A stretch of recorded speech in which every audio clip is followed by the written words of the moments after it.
and was their deputy chancellor over curriculum and instruction. And my background is curriculum and instruction. Even though I was a teacher, I always took a special interest in the development of curriculum and what it is that we expect our students to know and be able to do.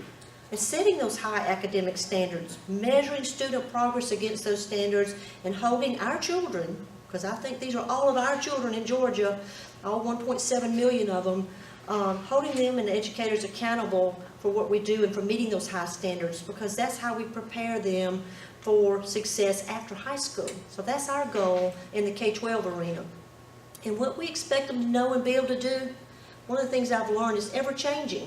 It's never stagnant. When I started teaching in 1974, and what they're teaching now in elementary school has drastically changed. They're still the same. We still teach children how to read. We still teach children main idea of making inferences in English language arts, and addition, subtraction, multiplication, division, fractions, decimals, ratios, percents, and moving on up through the middle school and high school. We still have those things, but how we expect our students to show us what they know and the critical thinking involved in that has changed. And the rigor, therefore, has changed. And we talk a little bit about English language arts. I'm not going to get into a lot because I want Sandy to talk more specifically about the curriculum aspect of it, as she is deeply engaged in the English as well as the mathematics, because she's in charge of both areas. But just to target those skills that we think we need, and we backward map that. What we mean when we develop standards. For instance, when we went from the quality core curriculum that was introduced in 1983 to the Georgia Performance Standards, you look at research, you look at the top performing nations in the world. At the time that we did that, I was an elementary principal, and I was looking forward to changing. We had the quality core curriculum as a list of skill-based objectives for a long time. But you know what makes the standards, whatever we develop and whatever we adopt, come alive? It's the teachers. The teacher is the most important factor in those schools. You've got the leadership of those schools, you've got the administrator, you've got local board policy. Those teachers are the ones that put the standards into a curriculum, because we don't require what they use to teach the standards or how they do it, the strategies they use. We provided the department resources and suggested units and lesson plans, curriculum maps. We developed those with teachers. Last year, for just an example, last spring we hired 52 teachers on contract to write 52 units in English language arts. And that's just one example of the many things that we do to provide support for implementation of a new set of standards, which in Georgia, we said there wasn't that much difference between the GPS and the Common Core. We wanted to be a part, and it's a dream for me to be a part of all of 45 other states. I've always thought, why should Massachusetts have better standards than Georgia? Why should we have better standards than another state? So we should all have equal high-quality standards, because after all, we are the United States of America. We want all of our nation's children to have a rigorous and appropriate curriculum, a developmental curriculum that starts in kindergarten, that builds a ladder curriculum in mathematics and a spiral curriculum in English language arts. So we don't want to leave any stone unturned, but I have not yet seen a perfect curriculum or a list of standards, and we're constantly adjusting. And I just want to step over, and I'll tell you that story. I can't walk very good. My first day in shoes, I've had an accident on the 4th of July, and I've had my foot in a splint and tennis shoes every day, and so today I'm breaking out of the tennis shoes. Georgia law gives us a lot of direction. You can see I use this book a lot, not just for the standards piece of it, but everything centers around standards, because standards, the curriculum part of that, and what they do in schools, that's where you start. Then you decide if the students are doing well in those and what you need to adjust. And on an ongoing basis in state law, we adjust our standards every 4 years. We look at them. What needs to be changed? Is it still relevant? Are we changing with the times? Are we growing our students and to meet the needs of an ever-changing global economy? I'm a cheerleader. I'm a big proponent of the standards we have in place right now, the current standards. And like I said, it's not a one-size-fits-all standard. What happens in the classroom, teachers have to differentiate what they're going to do in the instruction they provide for their students in their classroom. The Common Core is a state-led initiative. The federal government did not tell us that we had to do these standards. Now, we're a race to the top state. And you had to have internationally benchmarked standards to be a part of that Race to the Top application to be considered. Whether we would have been a Race to the Top state or not, I was a cheerleader for the Common Core standards because I want my students to be able to move across state lines. I want the military we have 13 military bases across Georgia. We want them to be able to travel across state lines. We want them to have this, go into a 7th grade class and not be behind or have a gap in their learning. So I don't want to speak, I know we only have 10 minutes, but Common Core state standards were informed by the best available evidence and the highest standards that we could find across the country and the globe. Teachers did have a critical voice in the development of those standards. The National Education Association, the American Federation of Teachers, the National Council of Teachers of Mathematics, the National Council of Teachers of English, the Georgia Council of both English and Math. Those teachers provided a lot of specific constructive feedback on those comment periods that we had the Common Core standards, and they were incorporated into those final standards. Georgia's decision to adopt and implement the Common Core, it doesn't change the fact that in our Constitution of the State of Georgia, Article 8, Section 5 states that the control and management of public schools rest in the local school district and those local county board of education, and I believe that's important.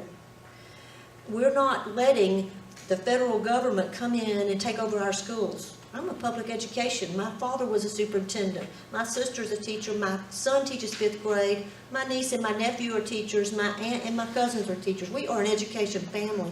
I would not be in this job if I didn't support what I've been given the responsibility of, and that's to implement the standards that our State Board of Education adopted. As per the state law, they have the right to look at standards review. We had support letters from our post-secondary institutions to review and make a decision about the standards that we just recently adopted in 2010 for our students in English language arts and mathematics. We'll soon, right now we're looking at social studies, not for Common Core, but just for Georgia. We thought about, we won't call them Common Core because they're Georgia's standards. And in a few years, we're going to be looking to say, does that fit great better in 6th grade than 5th? Where do we need to adjust? Our 8th graders can take high school courses. They can take the high school math rigor if they need to. But where things was placed based on a lot of data and a lot of input, or we wouldn't be a part of this. I wouldn't. I cannot support and be a part of a job that is something I don't believe in, and I strongly believe in it.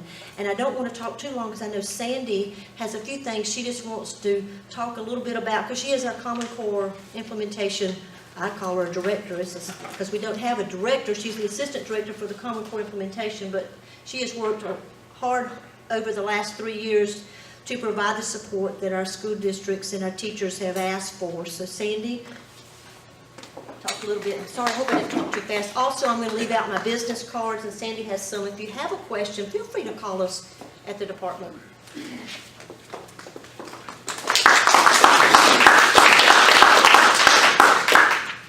Thank you, Pam, and I absolutely appreciate you coming out this evening to give us a chance to speak to you about specifically what's going on in Georgia. I know that you're hearing a lot of things at a national influence level, but I think it's real important that you hear from us as to what we're doing here in the state of Georgia. If I could, I'd like to take you back to my early days when I was a mathematics teacher, and it's been a while, here in Georgia. And I can tell you that I vividly recollect, I was a teacher at Dalton High School in 1986 when the state adopted our Quality Core curriculum. Here's what you have to know from a mathematics standpoint. I did exactly what my colleagues did, and that was to take a moment to peruse those objectives and then go back and teach the textbook like we'd always done. Think about that. Think about the power that we gave to textbook publishers back then to make decisions as to what we should teach and what our children should learn. So I have to tell you that in 2000, when the National Council of Mathematics Teachers provided for us in mathematics some guidelines to interject rigor into what we were doing, I was quite excited as a mathematics teacher. I was a little tired of those textbooks making decisions for us. And I was delighted when we began to look at what are now known as our Georgia Performance Standards. Here's what I'll tell you. In the years 2003-2004, there were teams of K-12 educators and higher ed educators who sat shoulder to shoulder to study and examine what was out there and what was available.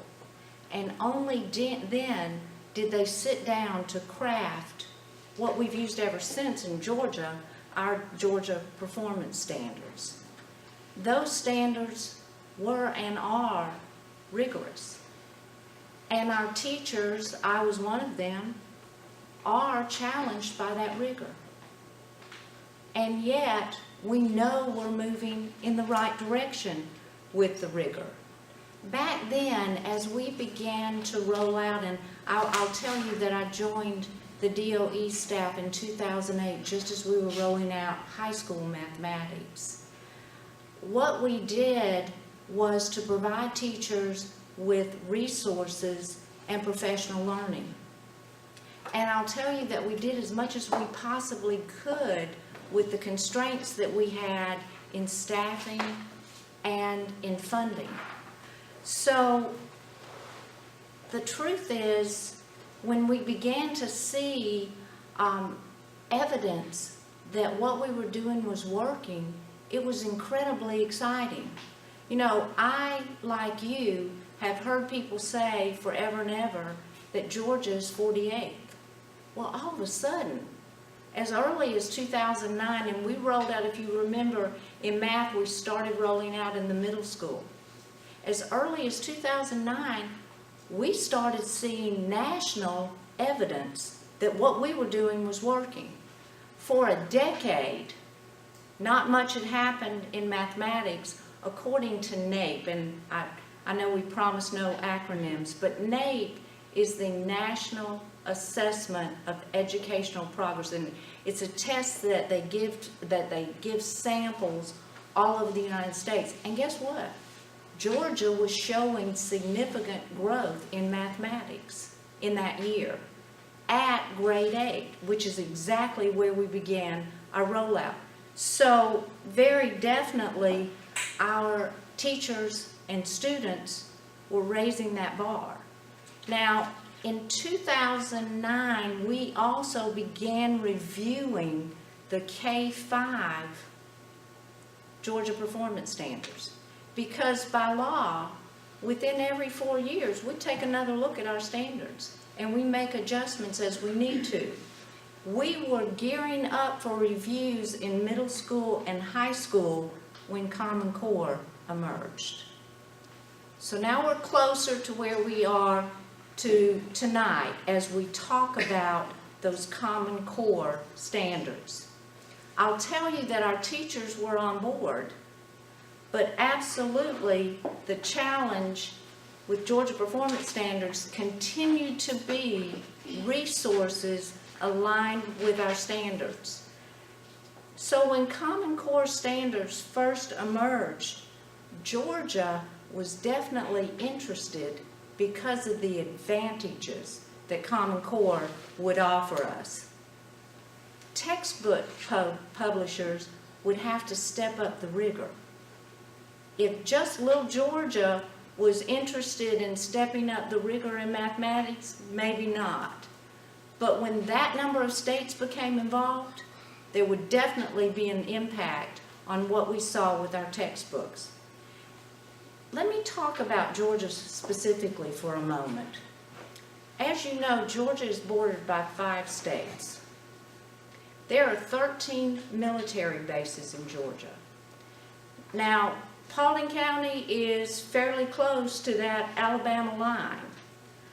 I guarantee that you see some of the students who transfer in and out of Georgia. I had to really take a look at it. I wanted to know what kind of numbers we were talking about. So I went to the U.S. Census Bureau, and the latest I could see was 2011, which indicated that in that year, more than 270,000 people moved into Georgia, and 250,000 moved out. That's significant, and that makes a difference as to how we approach what we're doing. Pam grew up as an elementary principal. I did the same thing at secondary, and I can tell you that it is always tricky. When kids move, and I don't even care if they move from outside Georgia to inside Georgia, if they move from Paulding to DeKalb, we have to make adjustments so that those students are able to transfer their credits smoothly. So anything that helps us with that is great. But I want you to know, we were also very wary of any constraints that that association would put on our dedication to your expressed views. We know that Georgia is a local control state, and everything we do at the Department of Education is centered on looking at those sort of things. So we began to look closely at the standards that were being offered. And here's what you need to know about Georgia. We were actually sitting at the table when the Common Core standards were being developed. We were a part of those revisions.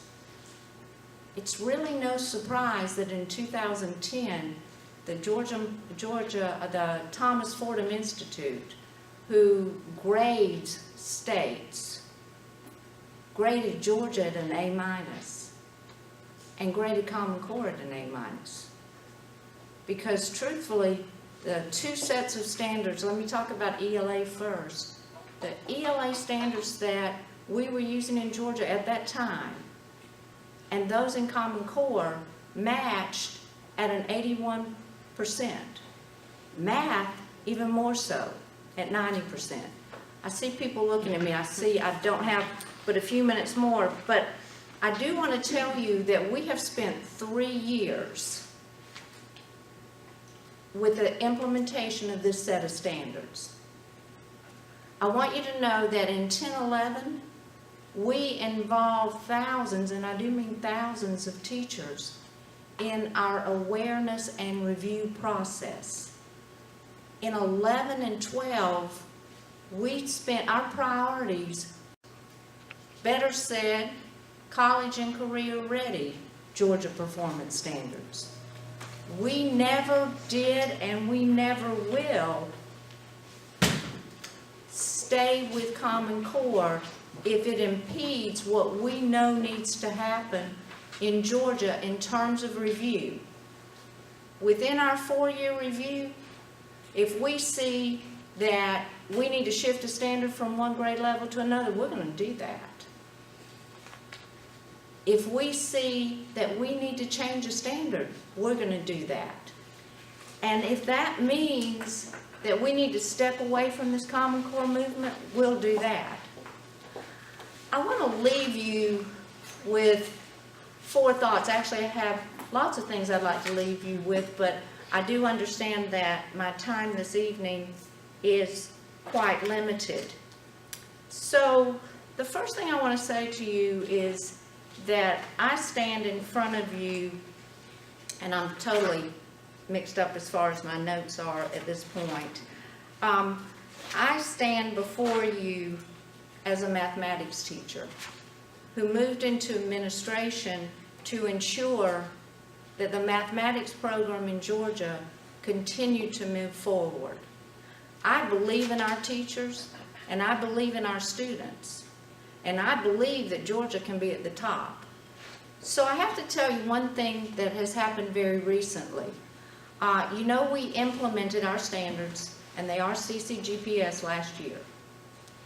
At the end of the year, we brought in 120 teachers to take a look at our resources, to revamp, enhance those resources.